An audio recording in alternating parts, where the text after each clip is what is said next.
Hi everyone, Jeff Gayduk here from Leisure Group Travel and happy to be with you for another edition of Take 5. With me today is a very special guest, Greg Traverso from Metamo. Greg, how are you doing today?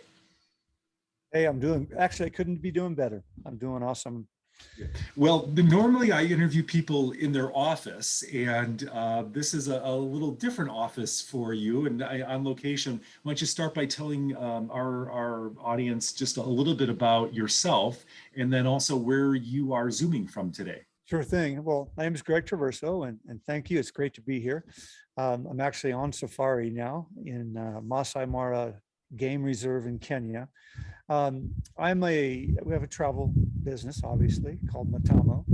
Metamo is the first half of the word metamorphosis, and it represents that transformational nature of travel, what it does in our lives, and very important aspect of what we do, and Africa in particular. So I specialize in wildlife safaris in Africa. That's the photographic kind. I started long ago. I crossed the continent by myself. With the day pack, basically hitchhiking across all of Africa by way of canoe and walking and bicycle and hitchhiking on the back of trucks. And that was many years ago. But since that time, I've run the business, lots of luxury and tours as well now. And so puts us in opportunities like this. We're here for 4 days and Masai Mara Game Reserve. And, I don't know if your listeners can see it, but, right down there is the Serengeti Plains that roll into Masai Mara. So it's a wonderful setting to be here with you, very exciting. So I'm really pumped up. I just got back from safari, literally minutes ago. Yeah, absolutely. As well, good. I'm looking forward to hearing that. So let's kind of walk back. First of all, is what inspired this transcontinental journey initially? How many years ago was that, and what was the crazy idea behind that trip? Absolutely. Well, I had traveled quite a bit at that point. It's been a couple years, traveling in the world, down in Australia, across Europe, in Japan, and India, other places. But when it came to Africa, I had always wanted to go, and I had been in Egypt, I had been in Morocco, and I had been far enough south in Morocco and Egypt to run into the African markets, and I just got the itch at that point. So I always knew I was going to try to cross the continent, and that was my dream. At that point, I had kind of was determined to cross from one ocean to the next. I was planning on going from Egypt down to South Africa, or the opposite. But there were so many civil wars along the way that I ended up mapping out my route in 1993. I came up from Zimbabwe, Botswana, Zambia, Malawi, up to Kenya, and then crossed from the Indian Ocean all the way across the Congo. And that's the canoe part. I was really lost in that rainforest. I mean, deep, deep in Africa. Came out the other side in Cameroon, basically Central African Republic, Cameroon, and then had crossed from east across the breadth of Africa, following the Congo, and then ended up at the Atlantic Ocean, Gulf of Guinea, and that was a 7-month endeavor. So that kind of, my love of Africa, my love of travel, was kind of cemented at that point, and kind of been doing it ever since. So we also have a philanthropic side that came out of that experience that my wife joined me for part of that trip. We went to see the mountain gorillas in Eastern Congo, and we were at that time just, friends, and that's where our romance started. So, it has we have a deep relationship with the continent. Now, on this journey, did you have a guide that accompanied you? Obviously, that was well before Google Maps, so it wasn't as though you could actually, look on your cell phone and figure out where you're going. What was the routing like? Yeah, it was. I had a guidebook. Many of your listeners, probably when they traveled, let's go Europe. Well, I had the Lonely Planet Africa, but it was really, obviously before internet, before, Google Maps or anything. So it would be word on the street, because, a lot of times I was even running out of the Lonely Planet guide. I was really pushing the limit with travel. But yeah, and so I would get a read on the safety of where I was heading. And I hired local guides oftentimes, especially across the Congo, which was the most remote section. I actually hired 2 young kids at 16 years old. They both had wives at the time, and they guided me in a canoe I bought down that 500-mile section of the Congo where there were no roads, and in that part of Africa. So so it was all, pieced it together. It was oftentimes spontaneous, but I knew what I had a vision and a mission that was to cross the continent. So from that trip, the idea of the company formed, I take it? It certainly did, and back then it was backpacking. It was a backpacker trip. My wife and I formed a company, and we did, lots of tours. Sent people up Kilimanjaro. We had an office in Nairobi at one point before 9/11. A lot of backpackers were coming through, so we'd get backpackers looking. They'd show up and on a safari, so we ran those a number of years and online, and then it grew. And I did a major rebrand, kind of real new startup actually about a year ago, just before COVID.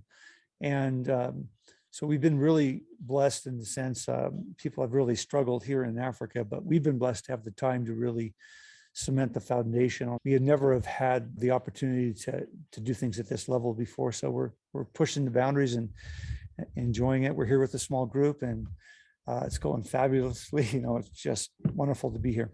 Yeah, absolutely. So what is this new brand? How is it different from what you've done in the past? Well, before we were centered on mid-range safaris. We do have two levels. We've gone to the luxury end. Okay, so we're a luxury safari company now, but we also have an Explorer series, which is somewhere a little high to medium, and that puts us in all kinds of flexible situations with our tours, our custom tours. We have our classic journeys that are itineraries that we have designed that people can sign up for, but we also custom design these as well. So we have different levels of experiences. Describe the typical, obviously you're customizing these in different destinations, but what's the typical Africa journey that you do for these are American tourists or Canadian tourists, I would imagine? Yes, for the most part, they are. The typical safari, you fly into East Africa, either into Nairobi or you fly into Arusha in Tanzania. If people want a gorilla experience, to do a gorilla trek, they fly into Rwanda first. But primarily it starts in the safari hubs of Nairobi and Arusha. Spend a night, and then we're off on safari. And we fly deep into the park. We do driving, but mostly it's flying between destinations to maximize the time in the parks, time with the culture, and to give people plenty of time to experience and to relax and really get to see and get a real feel. And we take people behind the doors to villages. If they have special interests, we take care of making sure that they get to experience what they want to experience. But generally people come to Africa for the wildlife. Most often they return home and people ask them, how was your experience? It's mostly the people. The people were incredible. The kindness of the people, and they're pretty much blown away by that and the hospitality. And so now our journeys are, we typically take in 3 parks, 3 national parks.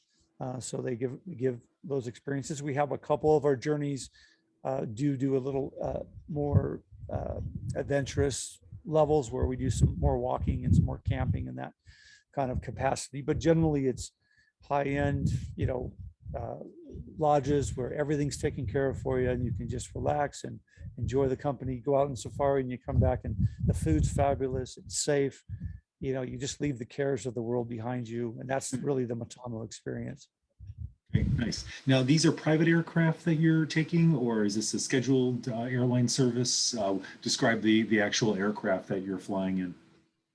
Yeah, so we use mainly scheduled. We do chartered flights as well. Okay. Generally, we fly in on, we flew into here on Safari Link from Nairobi, deep into Masai Mara and the park here in Kenya. And within like half an hour, you're on safari, and actually come up for lunch and you go back out that afternoon. So we like that kind of experience where you're flying in, and scheduled flights usually work well. We do for the custom tours. We will customize a chartered flights as well. Oh, okay. Just trying to get a lay of the land there. So looking at sort of travel now, obviously a lot of areas around the world have been just decimated from a travel perspective. Describe the process of getting a group into Africa right now. What do you have to do? What are the travel restrictions on both getting in as well as you're traveling around the country? Okay, well, that's a great question. It's one, on the home side, it's just a little bit of a hassle to get the COVID test when you're vaccinated and, you're traveling, but it's all doable. You get your e-visa. Things are made, we make everything very easy, and we accommodate our clients beforehand. Like I do a Zoom call with our clients to walk them through the e-visa experience, because it can be, especially if you don't have all the technical skills to upload all the documents. And so it's really not that difficult. 70, not actually, you have to be in 92 hours. You have to have a test, negative COVID test for Kenya. And when you fly in, you present your e-visa, which is actually a printed version of your e-visa, and then your negative COVID test. And, that's pretty much it. Once you're here, like the staff here, the place I'm staying, everybody's been vaccinated. So we're not wearing masks, and it's, Nice. You feel very safe. You couldn't be safer, actually. You're here in the open. The ultimate air. social distancing in a way, isn't it? Yeah, it really is. Yeah. So that the restrictions are not great. They were earlier. They were tougher. They're starting to get better. This has been very, very tough on the people. So they're welcoming, very happy. They've always been so wonderful, but they're just excited that tourism is starting to pick up. So we're one of the advanced groups coming in. I actually wanted to make this tour, this journey with a group, just to be here myself, because I haven't traveled during COVID to Kenya or to East Africa. So this is my first time after COVID or during COVID here to be back, and hopefully coming post COVID. But yeah, so I wanted to really get the feel, because I'm talking to my clients. I want them to be happy and safe and Sure. know the ins and outs. And so I feel like this has been really great in that regard.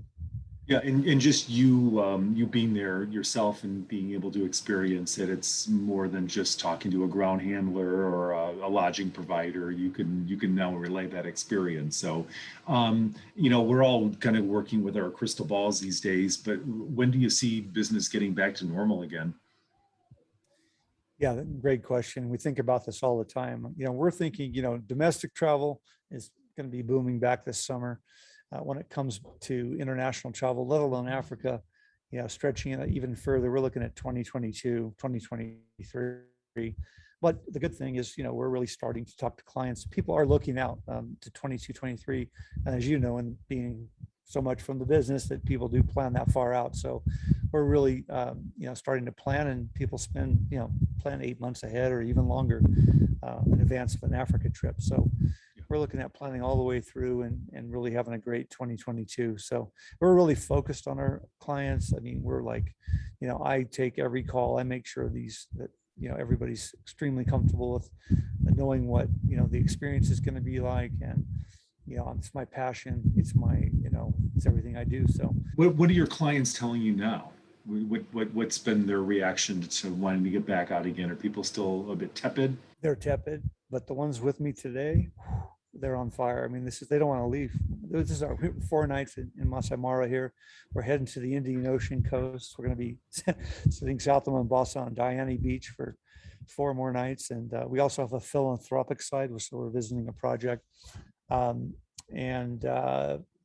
The being here is a lot different than being there. So being at home, people have been through so much, and we understand that. And I don't push people. I mean, you got to be comfortable. But I love to be able to describe what it's like. And if they're thinking 22, 2023, I mean, that's great. It's a trip of a lifetime. I mean, Africa is a little bit more. It's a little bit further. You want to make sure you know what you're getting into, which is nothing but the best. But people are they're tepid at this point. They're putting their toes in the water, and I'm finding out more and more they're growing excitement about, and they can't wait to burst forward and have an experience like this.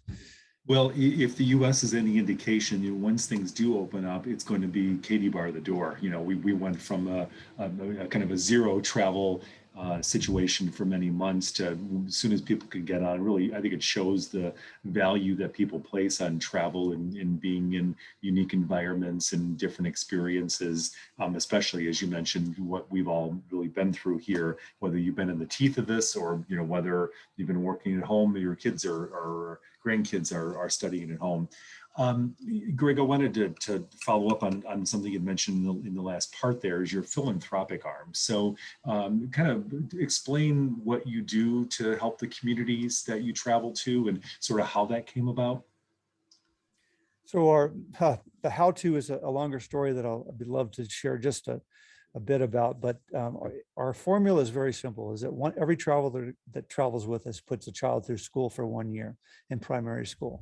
It's kind of the core of what we do, because even pre-Metamo, we were, and I'm working in the philanthropic world here. We have a children's home outside of Nairobi. Our children, it was an orphanage that we started, my wife and I, 16 years ago. We've been working very hard on that ever since, and our children are getting older. And as we've grown as a project, we actually have grown into the outreach world. So we put children through school. We have about 100 children in the outreach program, and it's that kind of oversight.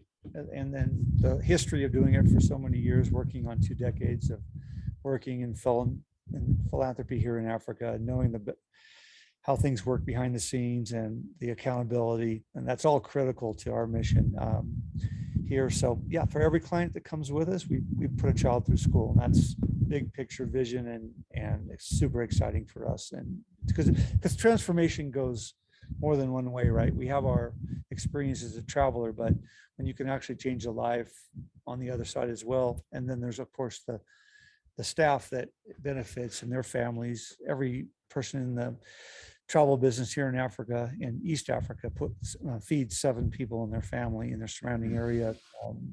They help their community. It's a full-on endeavor. That's awesome, Greg. Now the philanthropic part of your business, do either you or your wife have a background in education? What was the motive behind the school?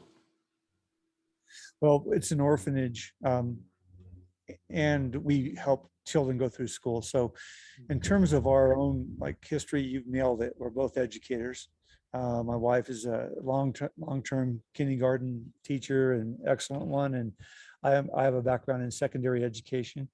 And so I'm doing this, full-time dedicated to this now. But yeah, we both have an educator background.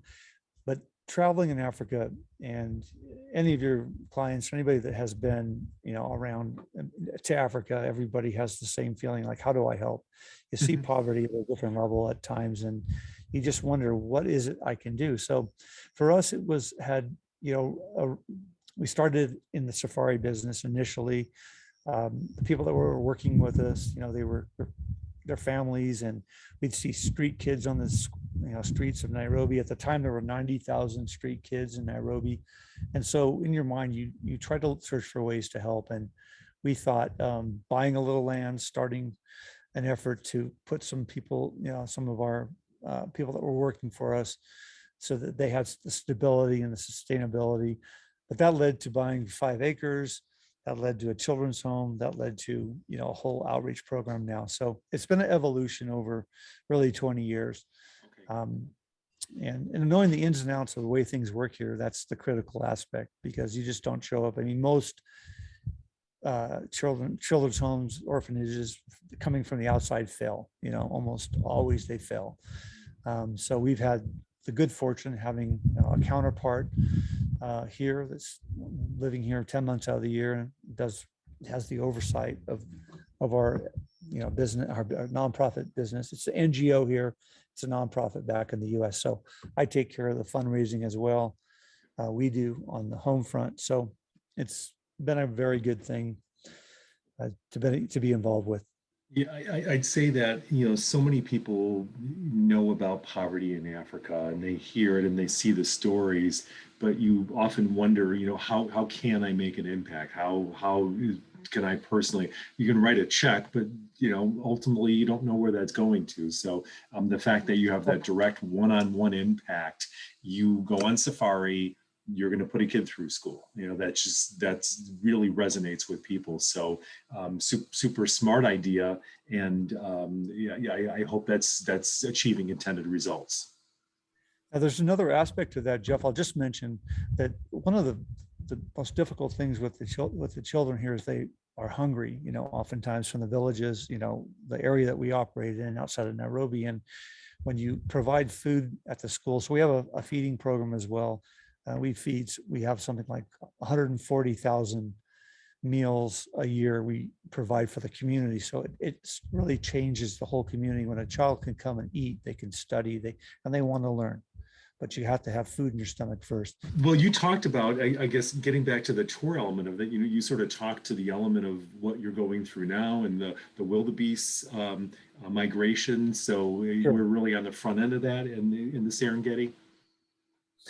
Yeah, well, it's a contiguous cycle long before time, literally this massive migration of 1.5 wildebeest and zebra and accompanying antelopes and predators that follow the herds and crocodiles that are the beneficiaries of the river crossing. So it's nature, it's unpredictable. What they basically do is follow the grass. So they follow the grass in Tanzania for about 9 months out of the year, and they search for greener pastures. And as they go, thousands of miles around, they end up crossing the Mara River, which is right down there, and they cross into the Masai Mara, which is the Kenyan section of the Serengeti Plains. We saw probably about 2,000 or 3,000 wildebeest day before yesterday, and they were playing with the idea of crossing. Like the vanguard were there, but they actually headed off to the east, and maybe tomorrow or a week or 2 weeks, but they're coming, and they're soon to cross. We didn't come actually on this trip we're the vanguard, coming from Metamo for the founders to come, and for the president's trip to come and be here and know. So that when I'm talking to clients, I've actually been back and can talk directly to it. But like people, they're tentatively, wondering whether they should cross or not. So Sure. But it's exciting. A lot of parallels you can draw with the current state of travel, and even the comment about greener pastures. We're all in search of greener pastures, right? So just as the wildebeest, we're trying to find wherever that green pasture is. All kidding aside, but in the seriousness of a trip, that people, when they want to see the migration, you come in late July and August, and you're pretty much guaranteed at that point. Generally, you'll see the migratory animals come across to the other side, and that lasts until about October. Then they turn around and head back into the Serengeti. So oftentimes we place our trips, on our custom trips in particular. People that want the migration will head to the Serengeti, and so exciting stuff. You talk focusing a bit on the business aspect of what you do. What's successful from the business standpoint of how you're acquiring customers? What works? Well, everybody wants a story, right? Everybody wants to live their great story, and we know that, and we're not pressured. So what works is just the human side of it. Before, COVID was one thing. Now after COVID, we have just basically shut down.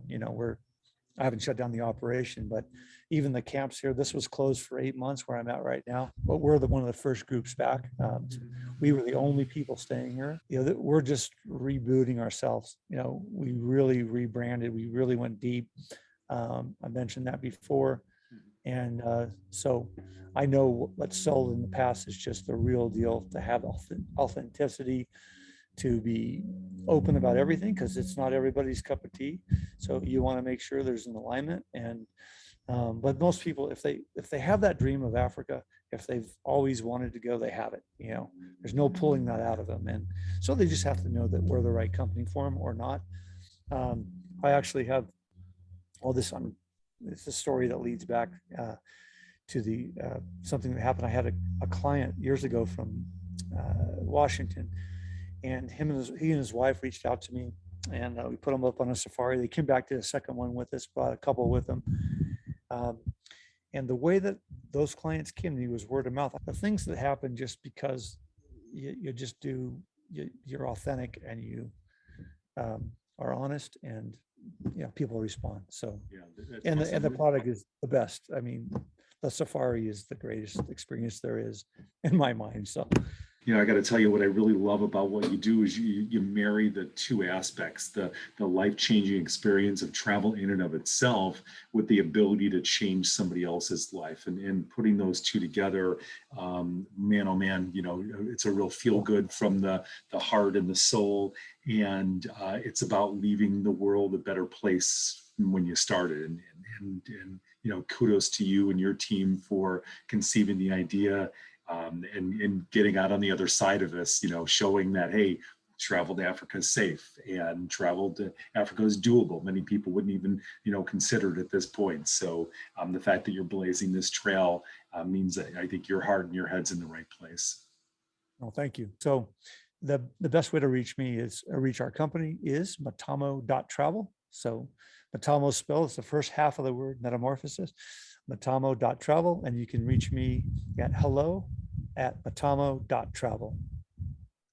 Okay, well, best of luck to you on the remainder of your tour. Look forward to future conversations with you as we fully reboot here, and I look forward to getting some photographs as well. That'll be awesome scenery.